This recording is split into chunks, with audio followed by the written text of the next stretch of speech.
বড় আসবো আপনার কাছে মোহতারাম মাওলানা মুয়াজ্জেম বিন মোশাররফ আপনার কাছে আসতে চাই। বিশেষ করে আমরা এই যে একটি মাস সিয়াম সাধনা পালন করলাম রবের পক্ষ থেকে, এটা ছিল আমাদের একটা ট্রেনিং সেশন বলতে পারি আমরা।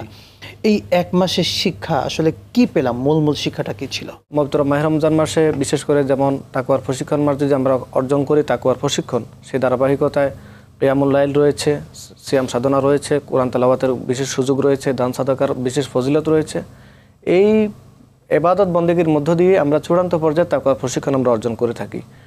আর এই তাকওয়ার প্রশিক্ষণ অর্জন করার মধ্য দিয়ে কিন্তু বাকি 11টি মাস আমরা অবশ্যই, যেখানে রাসূল সাল্লাল্লাহু আলাইহি ওয়াসাল্লাম বলছে যে ওয়াসুসিলাতি শায়াতিন, যে রমজান মাসে শয়তানকে শিকলাবদ্ধ করা হয়। তো এই শিকলাবদ্ধ করার মধ্য দিয়ে কিন্তু মুমিনরা আল্লাহ তাআলাকে আরও কাছে পায় তাকওয়ার প্রশিক্ষণ অর্জন করার মধ্য দিয়ে। সে ধারাবাহিকতায় বাকি 11টি মাস তো শয়তান শিকলাবদ্ধ আর থাকে না। সো এই বাকি 11টি মাস সে যেন সুন্দরভাবে চলতে পারে, এটাই মূলত রমজান মাসের উদ্দেশ্য।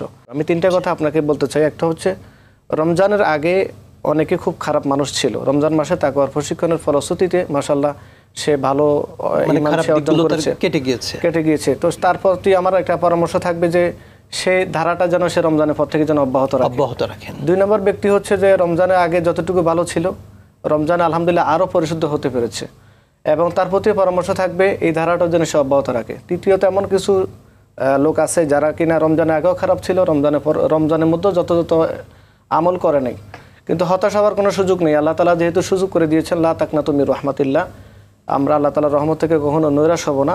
আল্লাহ তাআলার রহমতের আশা নিয়েই সর্বোচ্চ আমরা চেষ্টাটুকু করব। আল্লাহ তাআলা তো বলছেন ফাফিরু ইলাল্লাহ, তোমরা আল্লাহর দিকে ফিরে আসো সুবহানাল্লাহি ওয়া বিহামদিহি। এই জন্য আমাদের চেষ্টা করা দরকার যে আমরা যেন আল্লাহর দিকে ফিরে আসি, আল্লাহ তাআলার রহমতের দিকে যেন আমরা অগ্রসর হই। এবং আল্লাহ ইন্নাল্লাহ ইয়াগফিরু যুনুবা জামিআ, আল্লাহ তাআলা কিন্তু সৃষ্টি সবাই কিন্তু ক্ষমা করে দেন নিঃসন্দেহে। তো আমরা এই জন্য চেষ্টা করব আল্লাহ তাআলা ক্ষমার দিকে এগিয়ে আসার, এবং আল্লাহ তাআলা দরবার আমাদেরকে ক্ষমা চাইতে হবে। কারণ হলো, হাদিসের মধ্যে এমনও আছে, রাসূল সাল্লাল্লাহু আলাইহি ওয়াসাল্লাম বলছেন, মান সামা রমাদান ঈমানান ওয়া ইহতিসাবান গুফিরা লাহু মা তাকাদ্দামা মিন যামবি।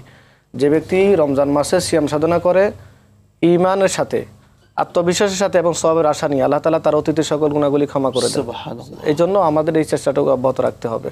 শুকরান, জাযাকাল্লাহ। অনেকগুলো পয়েন্ট আপনি বলেছেন, আমরা শিক্ষার বেশ কিছু পয়েন্ট পেলাম।